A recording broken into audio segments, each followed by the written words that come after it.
সেনারা যে আজকে সহযোগী সংগঠন নিয়ে আজকে যে ঐক্যবদ্ধ তাণ্ডবলীলার যে বিপক্ষে নেমেছে, এই ধরনের যে আন্দোলন করছে এখন এটা যৌক্তিক মনে করেন কিনা এবং মহানগর আওয়ামী লীগের অঙ্গ কিভাবে পথে দেবেন?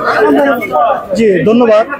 আপনারা ইতিমধ্যে অবহিত হয়েছেন যে সারা বাংলাদেশে বিএনপি জামাতের যে নৈরাজ্য, সেই নৈরাজ্যের বিরুদ্ধে আজকে শত শত হাজার হাজার মানুষ, সর্বস্তরের মানুষ আজকে রাজপথে নেমে এসেছে।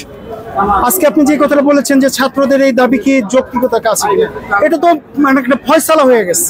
এটা আমাদের বাংলাদেশের সর্বোচ্চ যে কোর্ট থেকে কিন্তু এটা ফয়সালার একটা ব্যাপার, এটা ফয়সালা হয়ে গিয়েছে। এরপরে এটা নিয়ে আন্দোলন বা কোনো দাবি দেওয়া আমি মনে করি সম্পূর্ণভাবে এটা একটা অযৌক্তিক।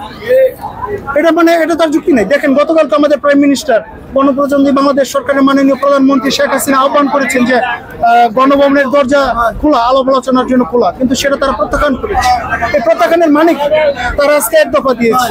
কিছুদিন আগে বাংলাদেশে একটা সুষ্ঠু নির্বাচন হয়ে গিয়েছে, সেই নির্বাচনের মাধ্যমে বাংলাদেশের জনগণ স্বতঃস্ফূর্তভাবে বাংলাদেশ আওয়ামী লীগকে ভোট দিয়েছে, নৌকাবর্তীকে ভোট দিয়েছে, জননেত্রী শেখ হাসিনাকে বাংলাদেশের প্রধানমন্ত্রীর দায়িত্ব দিয়েছে।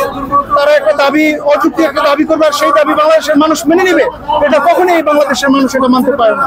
ওই এক দফা যে দাবি তাদের, এই দাবি আমি মনে করি আজকে আপনারা দেখেন এই দাবির আজকে কবর রচনা হয়েছে বাংলাদেশের মাটিতে।